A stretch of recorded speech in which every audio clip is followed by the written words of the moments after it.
আজ আমরা দেখব ব বর্ণ থেকে আপনার কিভাবে আপনার চারটি বর্ণ তৈরি করা যায় এই নিয়মটা দেখব। আমরা প্রথমে ব বর্ণটি লিখব। ব বর্ণটি লেখার পর আমরা আবারও ব বর্ণটি লিখব সুন্দর করে। লেখার পর আমরা নিচের দিকে একটা বৃত্ত যুক্ত করব। বৃত্ত যুক্ত করলে আপনার র বর্ণটা হয়েছে। আমরা আবারও কি যুক্ত করব, আবারও আমরা ব বর্ণটা লিখব ডান দিকে একটা অতিরিক্ত অংশ যুক্ত রেখে। এখন বটা লিখেছি। এখন এখান থেকে আপনার এই অংশটা যখন নিচের দিকে গোলাকার করে আপনি নিচের দিকে নিয়ে আসবেন, তাহলে এটা ক বর্ণ হয়েছে। এরপর আমরা আবারও ব বর্ণটি লিখব। লেখার পর আমরা এখান থেকে একটা অংশ যখন আপনার ডানে যুক্ত করবেন, তাইলে এটা আপনার কি হয়েছে, ঝ হয়েছে। তাহলে এই একটা বর্ণের আমি গ্রাফ দেখিয়ে দিচ্ছি, আপনারা কিভাবে সহজে করতে পারবেন। এটা হচ্ছে আমরা ক বর্ণের গ্রাফটা দেখিয়ে দিচ্ছি।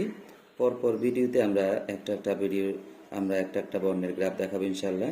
এই লম্বটাকে দুই ভাগে ভাগ করবেন। দুই ভাগে ভাগ করার পর উপরে দুইটা স্কেল হবে সমান করে, নিচে দুইটা স্কেল হবে। এরপর হচ্ছে এখানের মধ্যে আমরা একটা রোটেট করব। রোটেট করার পর একটা অতিভুজ অংশ এখানের মধ্যে আসবে। এরপর হচ্ছে একটা ছাঁদিনা বা গোলাকার অংশ ডানে যুক্ত হবে।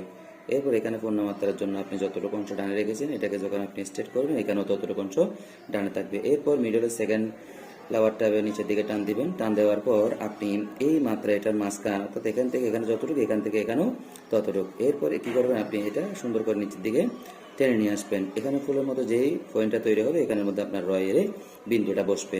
তাহলে আমরা দেখলাম রয়ের বিন্দুটা কোথায় বসে। এর আগের ভিডিওতে আমরা দেখিয়েছিলাম ব বর্ণটা কিভাবে তৈরি হয় এবং গ্রাফের মাধ্যমে। আজ আমরা দেখলাম রয়ের বিন্দু কোথায় বসে এবং কোন সেন্টারে বসে। তাহলে আপনারা সকলে ব থেকে ঝ পর্যন্ত প্র্যাকটিস করবেন এবং খাতার মধ্যে, আমাদের বাংলা খাতার 4 নম্বর পেজের মধ্যে এই বর্ণগুলো আছে। আমাদের বাংলা খাতার, আমাদের মেথডের বাংলা খাতার এই 4 নম্বর পেজের মধ্যে ব, র, ক, ঝ এগুলো আপনারা প্র্যাকটিস করবেন।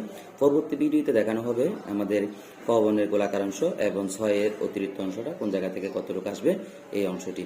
সকলে ভালো থাকবেন, সুস্থ থাকবেন। আসসালামু আলাইকুম।